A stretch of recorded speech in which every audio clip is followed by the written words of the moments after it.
नमस्कार दोस्तों, मेरा नाम है नितिन पटेल और आज आप देख रहे हैं आरटीसी डेली। आरटीसी डेली में हम बहुत बार बहुत सारे अलग अलग फाइनेंशियल एक्सपर्ट को बुलाते हैं और हम उनके साथ बात करते हैं, लेकिन आज हमने स्पेशली सोचा कि कुछ हेल्थ के बारे में जानकारी देना हमें बहुत ही ज़रूरी लगा। आज एक ऐसे शख्सियत को बुलाया है, एक ऐसे व्यक्ति को बुलाया है जो खुद एक डॉक्टर है और आज इनसे जानेंगे कि भाई आज की जो लाइफ है उसमें हमें क्या चेंज करके हमारी लाइफ को हेल्दी बनाया जा सकता है। तो आज हमारे साथ जुड़ गई है डॉक्टर चंद्रिका लाडूमोर, जो एक खुद आयुर्वेदिक डॉक्टर और गर्भ संस्कार एक्सपर्ट है। Welcome to our show. Thank you ma'am, आप यहाँ पर आई और अपना कीमती टाइम दिया है। तो मैडम, बहुत सारा आज का जो ट्रेंड चल रहा है और आज की जो अनहेल्दी लाइफस्टाइल है, इस हिसाब से जो बहुत सारे केमिकल वाले जो खाने हैं और बहुत सारे जो रोग आ रहे हैं, इस वजह से जो हमारी बॉडी बिगड़ रही है, क्या आयुर्वेद में ये सारे के सारे रोगों को क्योर करने की ताकत है? आयुर्वेद में किस तरीके से हम ये सारे रोगों को क्योर कर सकते हैं? हाँ जी, हाँ, आयुर्वेदिक में इन सारे रोगों को क्योर करने की ताकत है। आयुर्वेदिक बेसिक सिम्टोमेटिक ट्रीटमेंट नहीं देता है। आयुर्वेदिक में जो रूट कॉजेज होते हैं, कोई भी सिम्टम्स के रूट कॉजेज को देखने के बाद उसकी ट्रीटमेंट की जाती है। यानी कि आपको सर दर्द हुआ, आपने एक पेन किलर ले ली, आपको 6 घंटे तक राहत मिल गई। आपको 3 दिन दर्द हुआ, 4 दिन दर्द हुआ, तो आपने 4 दिन गोली ले ली, पर उसका मूल कॉजेज क्या है, मूल कारण क्या है कि सिर दर्द आपको किस वजह से हुआ है, वो हमारे आयुर्वेदिक में देखने के बाद उसकी ट्रीटमेंट की जाती है। तो उसको नेचुरल वे से और हेल्दी वे से उसकी ट्रीटमेंट की जाती है। हमारी बॉडी में बेसिक तरह से 3 दोषेस होते हैं, वात, पित्त और कफ दोषेस होते हैं, और उसका बैलेंस की वजह से हमारी बॉडी हेल्दी रहती है। और इन 3 दोषों की वजह से हमारी जो पाचन अग्नि होती है वो भी मजबूत होती है। अगर आपके बॉडी के 3 दोषेस बैलेंस में है तो आपकी डाइजेशन भी प्रॉपर होगा, और इस वजह से आपकी जो 7 धातुज होती है, हमारे आयुर्वेदिक के हिसाब से हमारी बॉडी में 7 धातुज होती है, जैसे कि रस, रक्त, मांस, मेद, अस्थि और मज्जा। इन 7 धातुओं को अग्नि के हिसाब से पोषण मिलता है। अगर आपके दोष बैलेंस में है तो आपकी ये पाचन अग्नि भी मजबूत होगी और उसके हिसाब से आपकी 7 धातु भी स्ट्रांग होगी, तो आपका बॉडी हेल्दी रहेगा। पर अगर इन 3 दोषों का बैलेंस बिगड़ा तो आपकी 7 धातु का बैलेंस भी बिगड़ेगा और उसके साथ आपकी बॉडी में भी इम्बैलेंस होगा और हेल्थ इश्यू होगा। तो हमारा आयुर्वेद आपकी प्रकृति के हिसाब से वात, पित्त, कफ को देखने के बाद किस दोष का बैलेंस बिगड़ा है, किस धातु का बैलेंस बिगड़ा है, उसके हिसाब से ट्रीटमेंट करता है। यानी कि सिम्टोमेटिक ट्रीटमेंट नहीं देता, पर उसका जो मूल कारण है उसकी ट्रीटमेंट देने के बाद उसको लाइफस्टाइल कौन से चेंजेस करने हैं, कौन सी फूड अवॉइड करना है, कौन सा डाइट लेना है, उसके हिसाब से पूरा डिस्क्रिप्शन दिया जाता है। तो सिर्फ उसका फोकस ट्रीटमेंट पे नहीं है, और उसका फोकस उस चीज़ पे भी है कि आगे जाके आपको कोई हेल्थ इश्यू या उसके रिलेटेड कोई हेल्थ प्रॉब्लम ना हो और हेल्थी लाइफस्टाइल आप जी सके। जैसे अभी बहुत सारे जो रेस्टोरेंट्स वगैरह है, हाँ। उसमें से हम लोग कभी ना कभी खाना मंगाते हैं। हाँ। और आज की डेट में जो बहुत सारे फ्रूट्स और वेजिटेबल्स में जो पेस्टिसाइड होते हैं, हाँ। इससे हमारी बॉडी में खास करके क्या प्रॉब्लम शुरू हो जाती है? तो आप जब जंक फूड या फास्ट फूड खाते हो तो आपका जो सात्विक आहार होता है उसकी कंपैरिजन में ए फूड में ज़्यादा पेस्टिसाइड्स वगैरह होते हैं। उसके हिसाब से आपकी जो प्रकृति है आपकी यानी कि मान लीजिए कि आपकी पित्त और कफ प्रकृति है, तो अगर आप पित्त और कफ के जो बढ़ाने वाले फूड्स है आप लेते हो और उसी तरह लाइफस्टाइल जीते हो, तो आपके पित्त और कफ बढ़ते हैं और आपकी बॉडी में हेल्थ इश्यू होते हैं। कौन कौन से फूड नहीं लेने चाहिए जब पित्त और कफ होता है? तो आथे वाली चीज़ें या खमन, ढोकड़ा, इदरा होते हैं, वो ज़्यादा पित्त को बढ़ाते हैं। और ज़्यादा तीखा, तलेला और fast food, junk food, bread, butter वाली आइटम्स या जो बेकरीज वाली आइटम्स होते हैं, वो पित्त और कफ दोनों को बढ़ाते हैं। इससे आपका जो पाचन अग्नि है वो वीक बनता है और उससे आपके हेल्थ इश्यू शुरू होते हैं। यानी कि मूल कारण आपका जो है वो डाइजेशन ही है। हाँ, बोलिए। मतलब जो मिल्क वाली प्रोडक्ट है उसमें भी आप नहीं खा सकते उसको? हाँ, मिल्क वाली प्रोडक्ट खा सकते हैं, पर मिल्क वाली जैसे फर्मेंटेड आइटम्स होती है, जैसे कि मिठाई चीज़ वगैरह नहीं खा सकते हैं। बटर चीज़ अगर अवॉइड करें तो ज़्यादा बेटर है। प्योर मिल्क आप गर्म करके ले सकते हो, पर कब लेना है, कैसे लेना है, कौन सी तासीर के अनुसार कितनी मात्रा में लेना है, वो बहुत ज़्यादा मैटर करता है। ऐसा नहीं कि एक व्यक्ति को मैंने इसने इतनी क्वांटिटी में बोला है कि इतना आप मिल्क पीजिए तो दूसरे सेम व्यक्ति को इतना ही पीना है। वो डिपेंड करता है उसकी प्रकृति क्या है, उसकी बॉडी में कौन से दोषा ज़्यादा सीवियर है और बढ़े हुए हैं। मतलब उसकी जो बॉडी के जो स्ट्रेंथ है इसके हिसाब से वो कंज्यूम कर सकता है। ओके, जैसे अभी हाल ही में इंडिया को डायबिटीज कैपिटल कहा जाता है। इंडिया में ज्यादातर लोगों को डायबिटीज है और पीसीओडी है, थायराइड है, ये सारे बहुत ही कॉमन प्रॉब्लम अभी इंडिया में ज्यादातर बढ़ रहे हैं। तो क्या आयुर्वेद से ये सारे प्रॉब्लम्स को भी क्योर किया जा सकता है? हाँ, डेफिनेटली क्योर किया जा सकता है। जैसे कि आपने बताया कि पीसीओडी, अभी ज़्यादातर महिलाओं में पीसीओडी की समस्या बहुत ज़्यादा बढ़ गई है। क्यों? क्योंकि अभी की स्पीडी लाइफस्टाइल और स्ट्रेसफुल लाइफस्टाइल हो गई है, उसकी वजह से हार्मोनल इम्बैलेंस होता है। और हमारे आयुर्वेदा में जनरली पीसीओडी को आत्तोदुष्टि बताया जाता है, यानी कि जो ओवरीज होती है उसकी बीज में उसका बीज होता है वो दूषित होता है, उसकी वजह से पीसीओडी होता है। और उसकी वजह से कई सारे हेल्थ इश्यू होते हैं, वजन ज़्यादातर बढ़ना, ऐसे कई सारे हेल्थ इश्यू होते हैं। उसका इलाज हमारे आयुर्वेदा में ऐसी कई सारी हर्ब्स है जो आपके हॉर्मोन्स को बैलेंस में लाती है और नेचुरल और होलिस्टिक हीलिंग वे में उसको क्योर करती है। साथ साथ हम योगा भी उसको प्रिस्क्राइब करते हैं कि कैसे कैसे प्राणायाम करने हैं, कौन से योगास करने हैं, कौन से मेडिटेशंस करने हैं और कौन सा फूड उसको अवॉइड करना है और कौन सा लेना है। जैसे कि आपने अभी मैंने बताया कि उसकी प्रकृति के हिसाब से हम पर्सनलाइज एडवाइस देते हैं। और डायबिटीज़ आपने बताया, डायबिटीज़ कैसे क्योर होता है। तो डायबिटीज़ हमारे आयुर्वेदा में बेसिक तरह से एक प्रकार नहीं है, डायबिटीज़ के 20 प्रकार बताए गए हैं। चरक, सुश्रुत और अष्टांग हृदय में हमारे आयुर्वेदा में 20 प्रकार डायबिटीज़ के बताए गए हैं।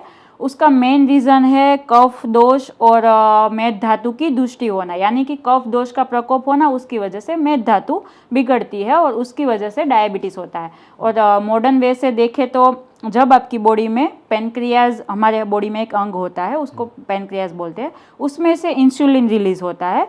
वो इंसुलिन की मात्रा अगर प्रॉपर तरीके से रिलीज़ नहीं होती है या तो इंसुलिन प्रॉपर तरीके से वर्क नहीं करता, तब हमारा खुराक में जो शुगर्स होता है उसका ग्लूकोज में कन्वर्जन नहीं होता है। उसकी वजह से हमारी बॉडी में ब्लड शुगर बढ़ जाता है और ग्लूकोज लो हो जाता है। उसकी वजह से पेशेंट को थकान महसूस होती है, बहुत सारे सिम्टम्स होते हैं, जैसे कि प्यास ज़्यादा लगना, क्रेविंग्स होना शुगर खाने की, ऐसे कई सारे सिम्टम्स होते हैं। तो हमारे आयुर्वेदा में जो डायबिटीज़ होने के जो मुख्य कारण है, जैसे कि मैंने आपको बताया कि कफ और मेद धातु की दुष्टि, तो पहले उसको ठीक किया जाता है, उसके बाद आपकी पाचन अग्नि को मजबूत बनाया जाता है, उसके बाद उसको क्योर किया जाता है, ताकि हेल्दी वे में कोई साइड इफ़ेक्ट या कोई रिएक्शन के बगैर पेशेंट हेल्दी वे में दवाई के साथ साथ लाइफस्टाइल जी सके।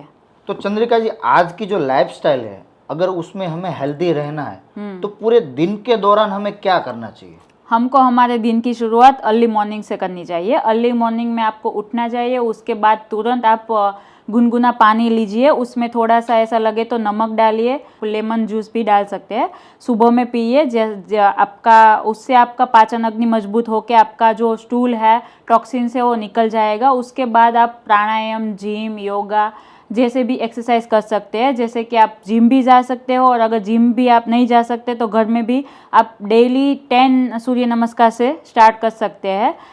10 से आप दिन भर में बढ़ा 2-2 सूर्य नमस्कार बढ़ाते जाइए। उसके बाद आपको हेल्दी आहार लेना है, जैसे कि सात्विक फूड लेना है, जो आपकी बॉडी के तासीर के अनुसार डिसाइड होता है कि कौन सा फूड, अगर आपको डॉक्टर ने मना किया है कि ये फूड नहीं लेना है तो वो फूड आप मत लीजिए। उसके बाद आपको दोपहर का खाना 12 बजे लेना चाहिए। और उसके बाद आप रूटीन जो भी दिनचर्या कर रहे हैं, जैसे कि वर्क वगैरह सब कर रहे हैं, और ख़ास करके आपको दोपहर की जो नींद होती है वो अवॉइड करनी चाहिए। और ख़ास करके जो ओबेसिटी वाले पेशेंट है उसको तो बिल्कुल सुबह दोपहर की नींद नहीं लेनी चाहिए, ताकि दोपहर की नींद से क्या होता है कि हमारा जो कफ है वो इम्बैलेंस होता है और उसकी वजह से हमारा अग्नि भी मंद होता है और ओबेसिटी या हेल्थ इशू भी ज़्यादा होते हैं।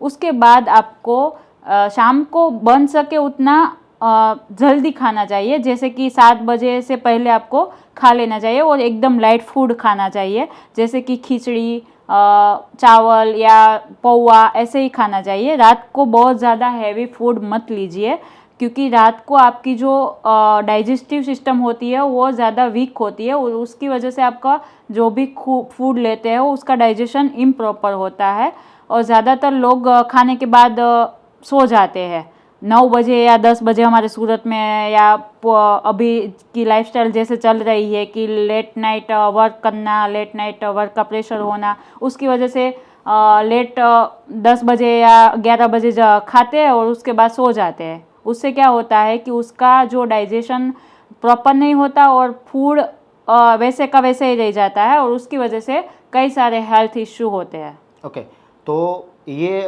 पूरा जो अगर डाइट सिस्टम है हमारा, हाँ। हम हमारा डाइट सिस्टम चेंज करेंगे हाँ। तो आपके हिसाब से ये पूरा सिस्टम चेंज होगा तो हेल्दी हाँ इजीली रह हाँ सकते हैं। हाँ, इजीली रह सकते हैं। ओके चंद्रिका जी, आज की जो लाइफ है इसमें बहुत सारे इनफर्टिलिटी के केसेस बढ़ रहे हैं, तो इसका मेन कारण क्या है? हमारे आयुर्वेदिक के हिसाब से इनफर्टिलिटी का मेन कारण अभी की जो स्ट्रेसफुल लाइफ हो गई है, आप भी देख रहे हैं, और स्पीडी लाइफस्टाइल हो गई है, वर्कलोड ज़्यादा बढ़ गया है, स्क्रीन टाइमिंग ज़्यादा बढ़ गई है, जैसे कि लैपटॉप देखना, फ़ोन को ज़्यादातर यूज़ करना, और उसकी वजह से नींद कम आती है, उसकी वजह से स्लीप स्केड्यूल जो होता है वो इम्बैलेंस होता है और उसकी वजह से उसका हार्मोनल इम्बैलेंस पूरा बिगड़ता है और उसके कारण उसके जो फीमेल और मेल के जो होते हैं वो बीज दुष्टि होते हैं। फीमेल के जो बीज होते हैं उसको आतव बोलते हैं और मेल के जो बीज होते हैं उसको शुक्र बोलते हैं। जब आतव और शुक्र की दुष्टि होती है उसकी वजह से इनफर्टिलिटी के केस ज़्यादातर बढ़ रहे हैं। लोगों को लग रहा है कि सिर्फ उसका रीज़न होता है फीमेल, ना, ऐसा बिल्कुल नहीं है। उसका ज़्यादातर रीज़न मेल में भी हो सकता है और फीमेल में भी हो सकता है। ऐसा कोई स्पेसिफिक नहीं है कि सिर्फ रीज़न फीमेल में भी हो। चंद्रिका जी, आज के टाइम में एलोपैथी से लोग फ्रस्ट्रेटेड हो रहे हैं क्योंकि ज़्यादातर डिसीज़ में बहुत लंबे टाइम तक दवाई लेने के बाद लोग परेशान हो जाते हैं, लेकिन अब जो आयुर्वेद में लोगों को नई एक उम्मीद जगी है कि आयुर्वेद के हिसाब से अगर हम दवाई लेंगे तो बहुत ही लंबे टाइम के बाद क्योर होता है, तो ये क्या सच है या फिर मिथ है? ये मान्यता मिथ है कि एलोपैथिक मेडिसिन के फ्रस्ट्रेशन की वजह से लोग आयुर्वेदिक मेडिसिन की तरफ बढ़ रहे हैं। ये टोटली मिथ है। कई सारे रीजंस है उसके, इसमें से एक रीज़न बोल सकते हैं पहले ऐसा होता था, पर अभी लोगों में ज़्यादा वेल्थ की तरफ और हेल्थ की तरफ अवेयरनेस बढ़ गई है और लोग जो भी दवाई लेते हैं तो उसके बारे में पूरा सर्च करते हैं कि वो दवाई का उसके बॉडी में कौन सा असर होगा, कौन सा साइड इफ़ेक्ट होगा, कैसे रिएक्ट करेगा, कौन से अंग में और कितने टाइम तक लेनी होगी, वो सारा रिसर्च करते हैं और उसके हिसाब से वो उसमें अवेयरनेस अभी बढ़ गई है। जैसे कि एलोपैथी मेडिसिन की डिपेंडेंसी बढ़ जाती है, उसकी वजह से भी लोग आयुर्वेदिक की तरफ बढ़ रहे हैं या एलोपैथी मेडिसिन के रिएक्शन उसको मालूम पड़ने लगे और ये टोटली वर्थ है। लोगों को पता होना चाहिए और उसके बारे में जानना भी ज़रूरी है, क्योंकि हम नॉर्मली क्लॉथ लेने जाते हैं दुकानदार के पास तो तभी हम पूछते हैं कि ये कपड़ा कैसे रहेगा, हम सूट होगा कि नहीं। तो हम जो दवाई खा रहे हैं हमारी बॉडी में उसके बारे में पूरी जानकारी लेना अनिवार्य है, एकदम बिल्कुल अनिवार्य है। पहले लोग ऐसे ही ले लेते थे, अब जो भी मेडिसिन लेते हैं उसके बारे में पूरा डिटेल में जानते हैं। तो अभी एलोपैथी की साइड इफ़ेक्ट रिएक्शन के बारे में उसको अवेयरनेस ज़्यादा बढ़ गई है, उसकी वजह से भी वो नेचुरल और होलिस्टिक हीलिंग में ज़्यादातर बिलीव करने लगे हैं। इसकी वजह से वो हेल्दी लाइफस्टाइल में ज़्यादा बिलीव करने लगे हैं। अभी क्या होता है, एलोपैथी में आपको डॉक्टर प्रिस्क्रिप्शन लेना ज़रूरी होता है, लेकिन क्या आयुर्वेद में भी डॉक्टर प्रिस्क्रिप्शन के बगैर अपन मेडिसिन ले सकते हैं? नहीं, ऐसा बिल्कुल नहीं है। ऐसा नहीं स्पेसिफिक कि एलोपैथी और आयुर्वेदिक, डॉक्टर प्रिस्क्रिप्शन कोई भी मेडिसिन लो, आप एलोपैथी लो या आयुर्वेदिक मेडिसिन लो, कोई भी मेडिसिन लो हमारी बॉडी में जाती है तो उसके लिए प्रॉपर कंसल्टेंट का गाइडेंस लेना ज़रूरी है कि कौन सी दवाई कब रिएक्ट करेगी, कौन सी प्रकृति के हिसाब से लेनी चाहिए। एक पेशेंट को अगर दो पेशेंट को अगर सेम डिजीज़ है तो दोनों पेशेंट सेम मेडिसिन नहीं ले सकते हमारे आयुर्वेदिक के हिसाब से, क्योंकि दोनों की तासीर अलग है, दोनों की दोषास अलग है, दोनों की प्रकृति अलग है, तो उसके हिसाब से दोनों को अलग अलग मेडिसिन दिए जाती है। इंडिया में बहुत सारे लोग आयुर्वेदिक प्रोडक्ट की तरफ गए हैं, लेकिन क्या ग्लोबल मार्केट में भी आयुर्वेद में इतना स्कोप है? हाँ, डेफिनेटली है। अभी आप देखें तो यूके, कनाडा, ज़्यादातर सिर्फ इंडिया में ही नहीं, पूरे वर्ल्ड वाइड अभी आयुर्वेदिक और हर्बल प्रोडक्ट्स का स्कोप ज़्यादा बढ़ रहा है। उसका एकमात्र रीज़न है लोगों की अवेयरनेस, और अभी गवर्नमेंट भी आप देख रहे हो तो आयुष गवर्नमेंट भी उसको प्रमोट कर रही है। ज़्यादातर एजुकेशन फील्ड बन रही है, प्राइवेट सेंटर भी खुल रहे हैं, और ज़्यादातर कॉलेजेस भी बन रही है, एजुकेशन का भी कॉलेज ज़्यादा बढ़ रही है। इसकी वजह से पूरे वर्ल्ड वाइड में अभी आयुर्वेदिक की तरफ लोग बढ़ रहे हैं। चंद्रिका जी, आजकल डिप्रेशन में बहुत सारे लोग जा रहे हैं, तो उसका सोल्यूशन क्या है? हाँ, डिप्रेशन में जाने की वजह क्या है, पहले तो हम वो डिस्कस करेंगे कि आजकल की बिजी लाइफस्टाइल हो गई है और स्पीडी लाइफस्टाइल हो गई है, उसकी वजह से टेंशन ज़्यादा बढ़ रही है और डिप्रेशन, तनाव रहते हैं लोग। हमारे आयुर्वेदा में नॉर्मली जैसे शरीर के 3 दोष होते हैं कि वात, पित्त और कफ, ऐसे ही मन के 3 दोषेस होते हैं, जैसे कि सत्व, रजस और तमस। जैसे 3 दोषों का बैलेंस बिगड़ता है तो हमारी मानसिक स्थिति भी बिगड़ती है। उसकी वजह से लोग ज़्यादातर तनावग्रस्त रहते हैं और डिप्रेशन में जाते हैं। जैसे हमारी बॉडी के 3 दोषा बैलेंस में रहना ज़रूरी है, वैसे ही हमारे मन के दोषास भी बैलेंस में रहना ज़रूरी है। दोनों, शरीर और मन दोनों के दोषास इम्बैलेंस होते हैं, उसकी वजह से लोग ज़्यादातर डिप्रेशन में जाते हैं। और उसके लिए आपको हेल्दी लाइफस्टाइल फॉलो करनी होती है, और मेडिटेशन, योगा, जिम, प्राणायाम वैसे करना होता है, और फूड हेल्दी खाना होता है। आज हमने बात की डॉक्टर चंद्रिका से, जिसने हमको बहुत सारा जो मिथ है, जो बहुत सारे फेक जो हमारे माइंड के अंदर विचार चल रहे थे आयुर्वेद के बारे में, जिसका हमको उन्होंने सोल्यूशन दिया। तो आयुर्वेद के अंदर हम अपनी बॉडी को कैसे क्योर कर सकते हैं, ये पॉडकास्ट में हमने पूरी तरीके से जान लिया है। तो अगर आप ऐसे ही पॉडकास्ट आगे देखना चाहते हैं तो हमारी इस चैनल को लाइक और सब्सक्राइब ज़रूर कर लीजिए। तो आगे ऐसे ही इंटरेस्टिंग पॉडकास्ट के लिए जल्द ही मुलाकात होगी। तब तक के लिए थैंक यू वेरी मच।